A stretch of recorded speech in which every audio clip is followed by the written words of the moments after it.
Mesdames et messieurs, bonjour. Selon l'heure que vous allez m'accueillir chez vous, je viens aujourd'hui vous faire part d'un phénomène dont beaucoup le font dans l'ignorance. Il s'agit du partage des vidéos sanguines, des vidéos des accidents. D'ores déjà, je l'avais dit dans certaines de mes vidéos que lorsque vous arrivez dans un pays étranger,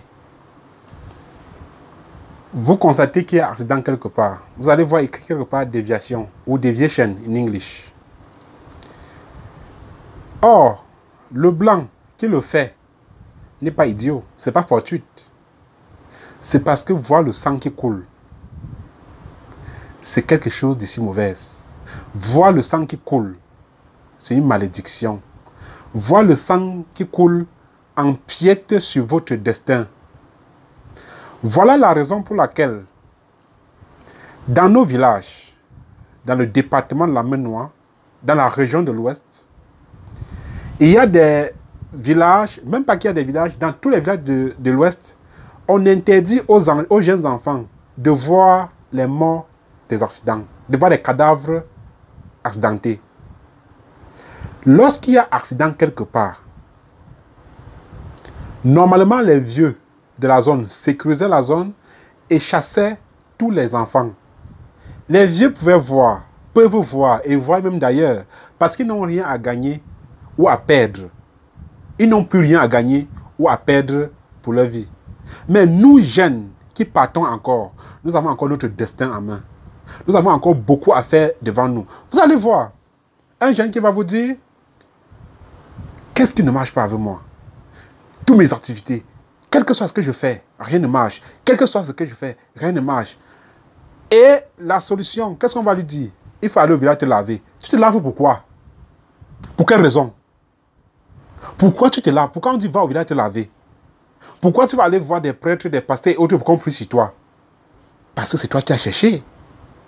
Parce que tu as vu ce qu'il ne fallait pas. Regardez un peu.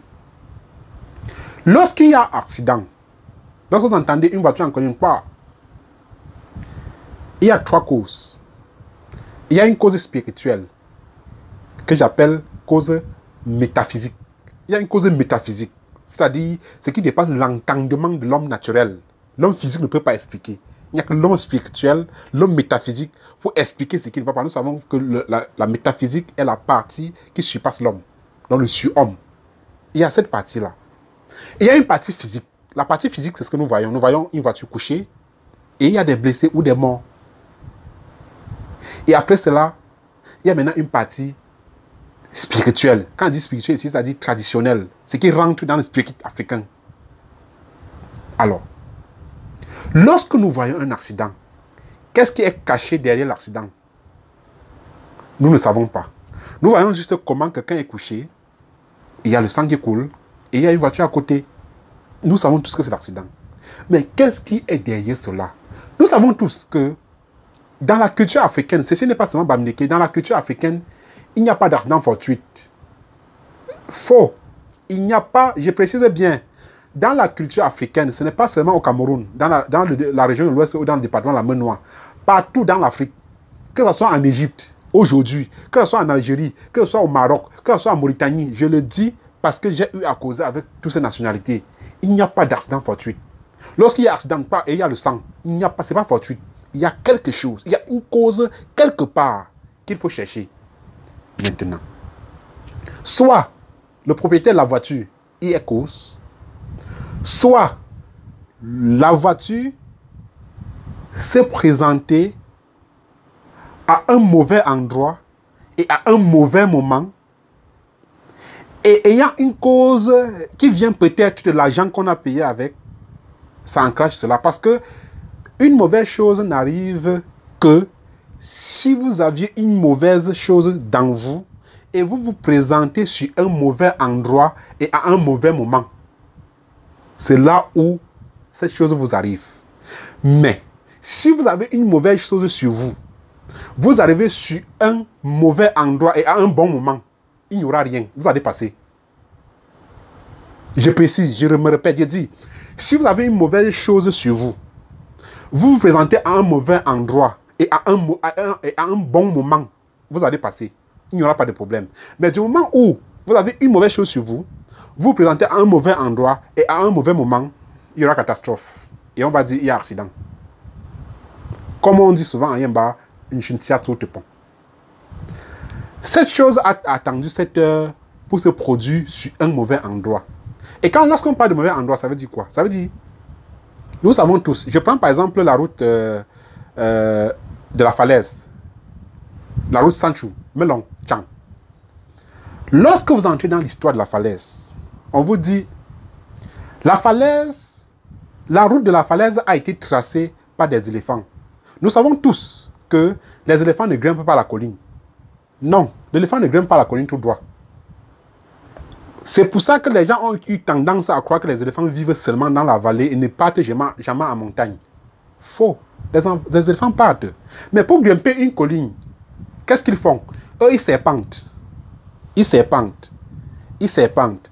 Quand les éléphants étaient arrivés à Sanchou, parce qu'il faut bien le préciser que les éléphants présents à Sanchou sont des éléphants qui ont transporté la plus grande partie de la population de la mer Noire de l'Égypte antique au territoire où on se trouve aujourd'hui. Je me le répète, les éléphants qui se trouvent à Sanchou sont des éléphants qui avaient transporté la plus grande partie de la population de la mer Noire de la vallée du Nil, donc de l'Égypte antique, au lieu habituel où nous sommes. Et ces éléphants, donc, ils se sont recasés dans la plaine. La plaine, j'entends ici par plaine toute la zone que vous appelez Sanchou. Ils sont recasés là-bas. Bon. Étant donc recasés là-bas, à ce niveau, il fallait donc monter à Foreké-Chang, chercher de quoi manger et redescendre à la plaine.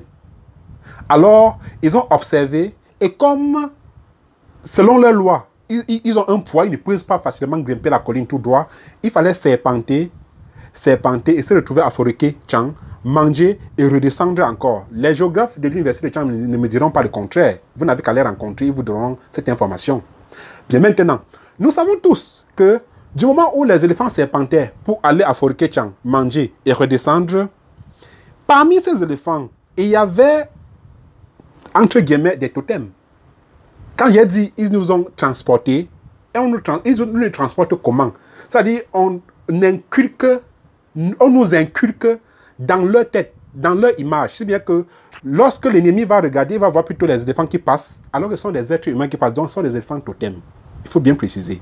Et maintenant, lorsqu'ils quittent Sanchou pour aller à Foreké manger et redescendre, qu'est-ce qu'ils laissent en route?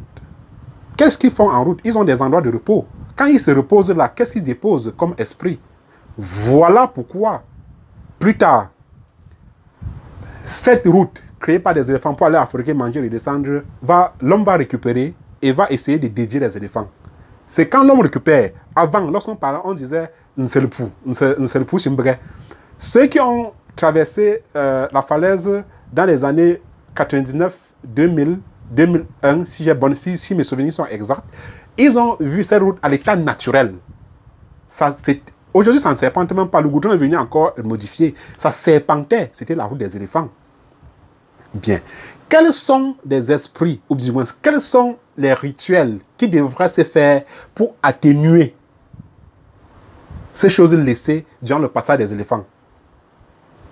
On ne sait pas. Donc, voilà là où le problème peut se poser. D'aucuns vont demander, mais Olivier Taf, comment as-tu eu ces informations? Non, je suis géographe. Donc, par étude, on comprend, et par culture, on comprend aussi. Voilà pourquoi les gens sont en train de dire les chefs traditionnels doivent se lever. Or, nous savons que la falaise partage deux villages, deux groupements, Fomba et Foreké. Donc, à nos deux chefs de se lever et de savoir et de dire ce qu'il y a lieu de faire. Et on le fait.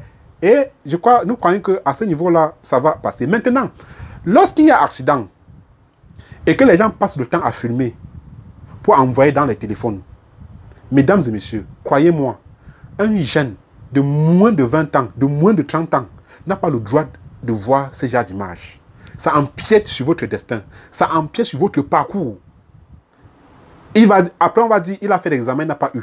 Il a même commencé le commerce, ça n'a pas donné. Il était mécanicien. Après, il a insulté son patron, ils sont séparés.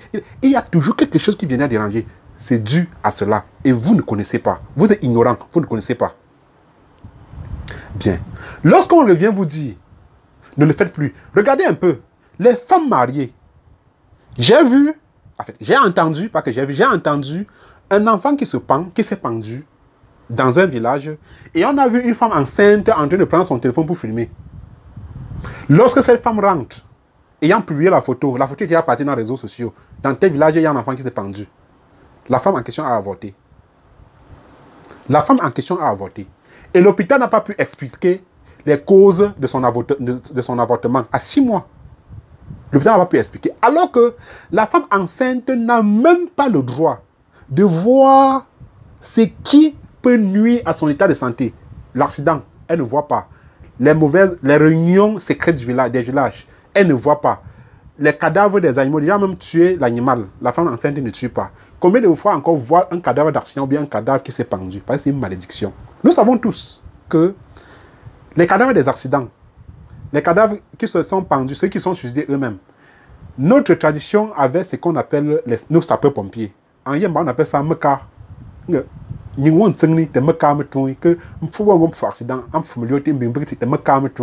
meka, quand on dit là, c'est nos sapeurs-pompiers traditionnels. Si les gens ne connaissent pas, c'est parti de là qu'on a créé le service que vous appelez aujourd'hui sapeurs-pompiers. Lorsque quelqu'un s'est noyé, ou bien lorsque quelqu'un tombait dans un puits, ou quand quelqu'un se pendait, ou se suicidait d'une façon ou d'une autre, c'est le meka qui devait l'enterrer. À l'absence des jeunes, à l'absence des femmes, et surtout encore enceintes, à l'absence d'un certain nombre de personnes, il n'y avait que des vieux qui pouvaient se présenter et voir comment la chose se passe, parce que les vieux n'ont plus rien à gagner ou à perdre. Mais aujourd'hui, mesdames et messieurs, croyez-moi, vous voyez un enfant qui arrive en bordure de route, il a vu un accident, au lieu de sauver même l'accidenté qui a passé, quand tu te retrouves à cette heure, au moment où l'accident s'est produit, qu'est-ce qu'il faut faire? Retire ton cherche à sauver l'accidenté. Étant couché, parfois ils ont besoin de l'air. En les ventilant, le gars peut revenir, il peut retrouver encore sa vie.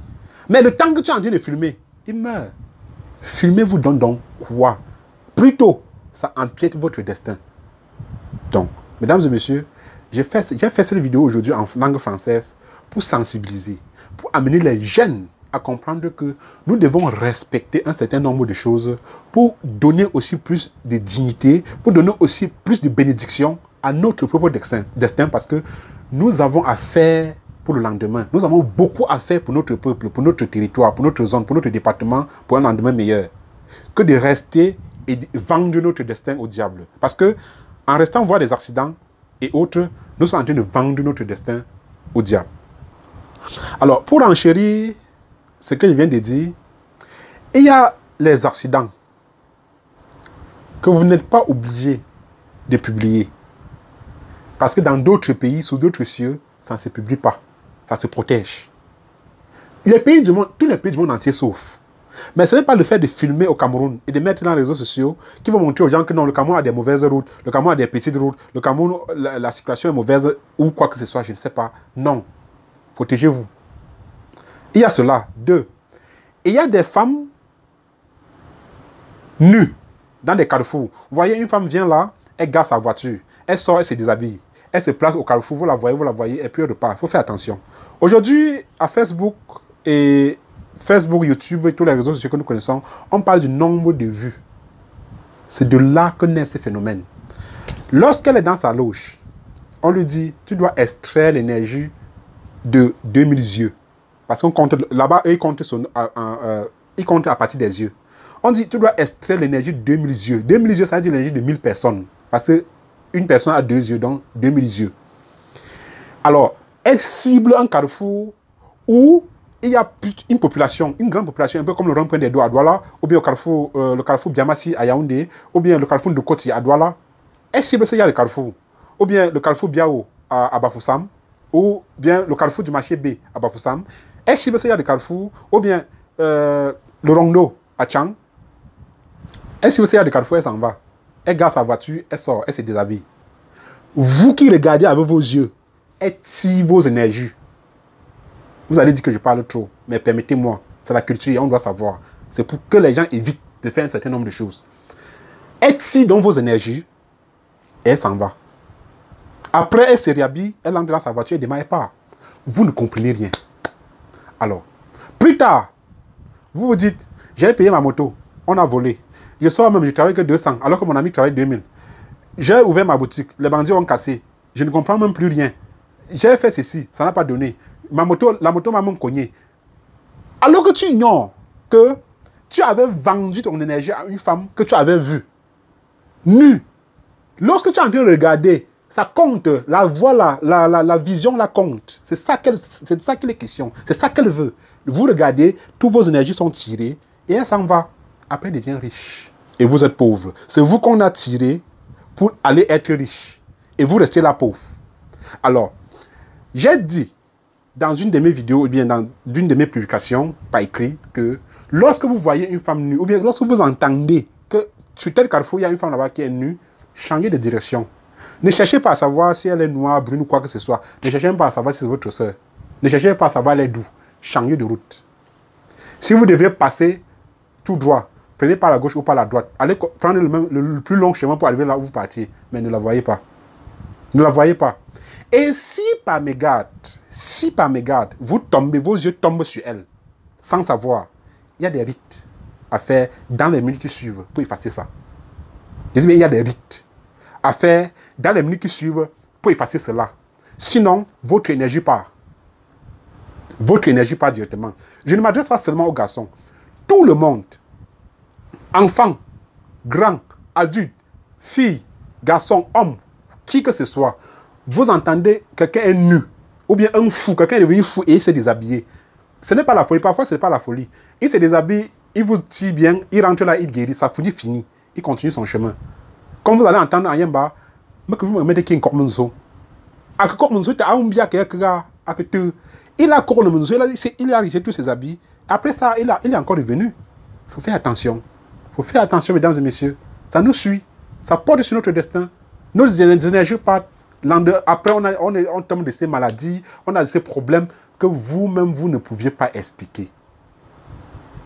Je crois que nous sommes là pour vous dire ce qu'il faut faire pour notre culture. Parce que nos ancêtres avaient dit, si vous respectez la culture, si vous respectez ce que vous êtes, si vous respectez là où vous êtes né, vous n'allez jamais avoir de problème. Tout cela, il n'y a aucune personne qui est née dans ce monde pour souffrir. Hein? C'est faux. Je dis bien. Je ne dis pas que moi-même je suis bien. Je ne suis pas bien. Mais j'essaie de combattre. J'essaie de me battre pour avoir quand même une position aussi considérable. Il n'y a personne qui est né dans ce monde pour souffrir. Si vous souffrez de quelque chose, ça veut dire qu'il y a une cause quelque part qui n'a pas marché et que parfois vous êtes ignorant. Par exemple, cette histoire des gens qui se déshabillent dans les carrefours, beaucoup ne connaissent pas. Les gens sont là près. Lorsqu'on dit une femme se déshabille, le gars sort directement son Android, il est là, tchac, tchac, tchac, tchac. Il ne sait pas qui. Et parfois même, il filme et après on vole l'Android. On vole sa part. L'Android part. Son téléphone part, il ne se rend même pas compte. Mesdames et messieurs, ceci est un conseil que je vous donne. Évitez ce genre de choses. Lorsque vous entendez que quelqu'un est nu sur un carrefour, changez de chemin. Et si par mégarde, par surprise, vous pouvez tomber sur ça sans savoir, il y a des rites à faire dans les brefs délais pour effacer cela, pour que ça ne vous atteigne pas. Je vous remercie.